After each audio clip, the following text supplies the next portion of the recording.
और आप देख रहे हैं सी न्यूज़ भारत। रुक करते इस खबर की ओर। बलिया पहुंचे भोजपुरी अभिनेता और भाजपा सांसद मनोज तिवारी ने कांग्रेस और पश्चिम बंगाल की मुख्यमंत्री ममता बनर्जी पर निशाना साधते हुए आरोप लगाया है कि देशभक्तों को जहरीला सांप बोलने वाली कांग्रेस और ममता दीदी अवैध रूप से आने वाले घुसपैठियों और रोहिंग्यों की इस तरह से खातिरदारी करती हैं जैसे उनके करीब लोग आ गए हैं। उन्होंने स्वतंत्रता संग्राम सेनानी मंगल पांडे को भारत रत्न दिए जाने की मांग को सही ठहराया। भाजपा सांसद मनोज तिवारी ने देश के पहले अमर शहीद मंगल पांडे के बलिदान दिवस पर उनके पैतृक गांव नगवा में परिवहन मंत्री दयाशंकर सिंह के द्वारा आयोजित कार्यक्रम में शामिल होने पहुंचे थे। इस दौरान उन्होंने मीडिया से बातचीत करते हुए कांग्रेस और पश्चिम बंगाल की मुख्यमंत्री ममता बनर्जी पर निशाना साधा। भाजपा सांसद ने कहा, पश्चिम बंगाल ममता बनर्जी को सत्ता से किनारे कर देगा। इन लोगों ने मां, माटी और मानुष तीनों को रुला दिया है। वहां कोई मंदिर में खुले तौर पर पूजा नहीं कर सकता। अब ममता दीदी जा रही हैं, भाजपा आ रही है, वहां पर भी अब कानून का राज होगा। पश्चिम बंगाल से ममता दीदी के शासन का अंत हो जाएगा। उन्होंने स्वतंत्रता संग्राम सेनानी मंगल पांडे को भारत रत्न दिए जाने की मांग को सही ठहराया। सांसद तिवारी ने कहा, मंगल पांडे को भारत रत्न देने की मांग है। उन्होंने कहा, परिवहन मंत्री दयाशंकर सिंह इस बात को आगे बढ़ाते हैं तो हम लोग भी इसमें शामिल हो जाएंगे। इस दौरान मनोज तिवारी, भोजपुरी अभिनेता और भाजपा सांसद ने क्या कुछ कहा, सुनिए।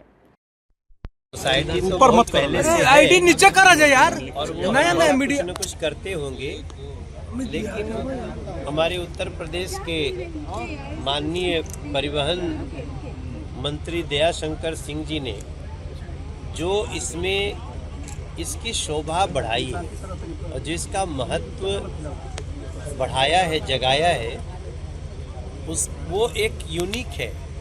देखिए, मैं पिछले 96 से मैं गीत संगीत की दुनिया में हूँ और लगभग 32-35 साल में हम खुद कभी नगवा नहीं आए। हमको इतना अफसोस हो रहा था जब हमको दयाशंकर सिंह जी ने कहा कि मैं अफसोस, हमको ये खुशी थी कि मैं जा रहा हूँ, अफसोस ये था कि मैं अब तक क्यों नहीं गया था। तो दयाशंकर जी जैसे लोग कार्य करने के लिए ही पैदा हुए हैं धरती पर और वो अपना कार्य कर रहे हैं। आज मैं बड़ा खुश हूँ। यहाँ का जो रोमांच हम महसूस कर पा रहे हैं कि यार ये वही गांव है जहाँ जन्मे एक मंगल पांडे ने, अंग्रेज जिनके राज्य में कहा जाता था कि कभी सूरज डूबता ही नहीं था, उसकी जड़ें हिला दी, नींव हिला दी। और उन्हीं के नींव हिलाने के बाद भले वो शहीद हो गए, भले वो 8 अप्रैल को फांसी की तख्ते पे झूल गए, लेकिन शहीद मंगल पांडे जी ने पूरे देश को जगा दिया। कहीं झांसी की रानी जागी, कहीं तात्या टोपे जागे, कहीं चंद्रशेखर आज़ाद जागे, कहीं भगत सिंह जागे। ये सबको जगाने वाले और स्वतंत्रता की जो लौ जलाने वाले मंगल पांडे जी के हम गांव में हैं। ये सोच सोच के अभी मैं 1 महीना तक पता नहीं क्या क्या लिखूंगा, ऐसा मेरे मन में।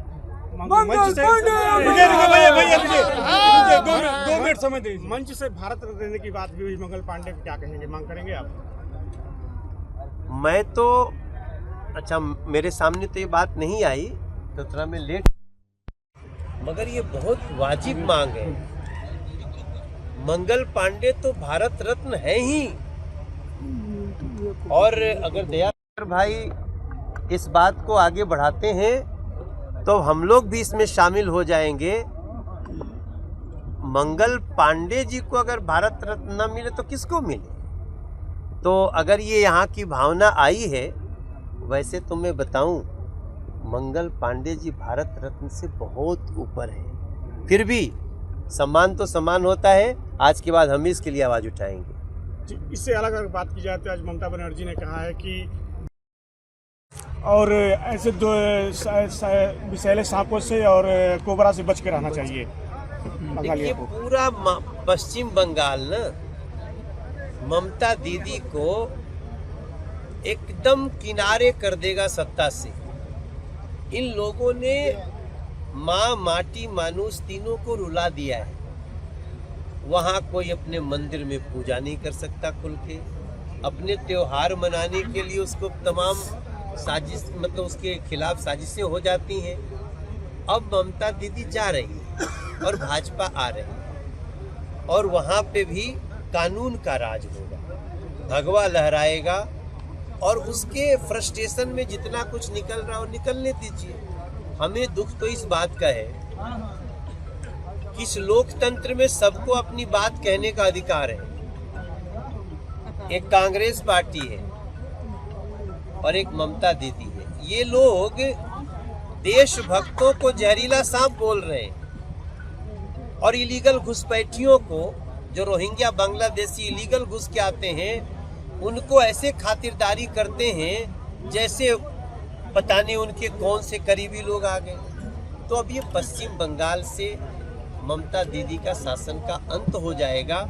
ये मैं आपको पिछले 10 दिन तक वहाँ प्रचार करने और लगभग 18 सभा करने के बाद बता रहा हूँ। और ममता बनर्जी का एक और बयान आया है, उन्होंने कहा है कि बीजेपी को वोट देने का मतलब है कि हम मीट मांस नहीं खा पाएंगे। उत्तर प्रदेश में खाली शाकाहारी लोग रहते हैं क्या? उत्तर प्रदेश में किसी के खाना खाने पे प्रतिबंध है क्या? अब आप सोच लीजिए कि ऐसी उलूल जुलूल बात कौन कर सकता है? वही कर सकता है जो अभी तक इलीगल घुसपैठियों के वोट पे जीतता था, अब पश्चिम बंगाल में सनातनियों की सरकार। सांसद जी, जिस तरह से अमेरिका ईरान के युद्ध में सीजफायर का हो गया, रुक वही सीजफायर का हो गया और पाकिस्तान इसकी मध्यस्थता किया है, तो अखिलेश यादव का कहना है कि बीजेपी विश्व गुरु बनने का सपना देख रही है। यही एक अवसर था जो विश्व गुरु का सपना पूरा हो सकता था जब अमेरिका और ईरान के युद्ध को समझौता कराया। हमारी विदेश नीति चौपट होगी, उनका विदेश नीति चौपट है। अरे वो पहले समाजवादी पार्टी की नीति बना लेना, उसके बाद विदेश नीति। लेकिन देखो, ये मंगल पांडे जी की जगह है, मैं यहाँ पॉलिटिकल होना नहीं चाहता हूँ।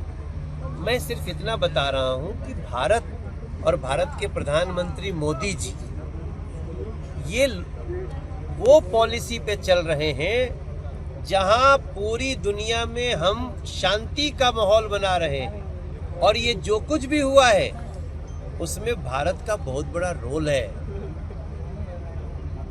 भारत का बच्चा बच्चा इस बात का गर्व करे। अब आप उस देश की बात करेंगे जिसको खुद के खाने के लाले पड़े हुए हैं। भारत की तुलना और किसी देशों से करना, ये देश में रहते हुए, मैं समझता हूँ बड़ा गुनाह है। राघव चड्ढा जी आपके संपर्क में होंगे जैसे कि सांसद जी? अच्छा, एक सवाल आखिरी सवाल जरूर। जैसे कांग्रेस पार्टी ने हेमंत बिस्वा अरे भाई, हमारे मुस्काने का मत अर्थ निकाल लेना। हर पार्टी में अपने लोग अपने अपने काम करते हैं और किसी को लगेगा कि हमारी पार्टी से अच्छा भाजपा है तो हम उसके लिए दरवाजा खोल दें। अच्छा, कांग्रेस पार्टी ने हेमंत बिस्वा शर्मा पर बिना शर्त माफी मांगने का वो लगाया है कि जिस तरह से खड़गे पर उन्होंने। देखिए, आरोप लगाना बहुत अच्छी बात है, हम लोग तो कुछ नहीं कहते। अब जिस पे आरोप लगेगा वो एफआईआर करेगा, लेकिन आरोप लगा के और पता नहीं कौन दरबार में घुस जा रहे हैं लोग, ये बड़ी समस्या है। खड़गे पर आरोप लगाया है कि हेमंत बिस्वा शर्मा ने अब सब इस्तेमाल किया है खड़गे पर। अरे खड़गे साहब ने तो ये कह दिया कि भाजपा आरएसएस वालों को देखते ही नमाजी उठ के मार डालें। आप बताइए, इसको कोई भी समर्थन दे सकता है? हमारी विचारधारा अलग अलग हो सकती है, लेकिन भाजपा आरएसएस के लोगों को देखते ही नमाज छोड़ के भी मारो, मतलब कांग्रेस क्या समझती है? नमाज करने वाले लोग खाली मारने पीटने का काम करते हैं? आप खुद देख लीजिए कांग्रेस किस फ्रस्ट्रेशन के चरम पे। कांग्रेस का आरोप है कि जिस तरह से खड़गे का हेमंत बिस्वा शर्मा ने आरोप अपमान किया है, कांग्रेस बिना शर्त उनको माफी मांगनी चाहिए हेमंत बिस्वा शर्मा को। सर, हम आपसे कह रहे हैं कि कांग्रेस। बलिया से सीनू संवाददाता आनंद की रिपोर्ट।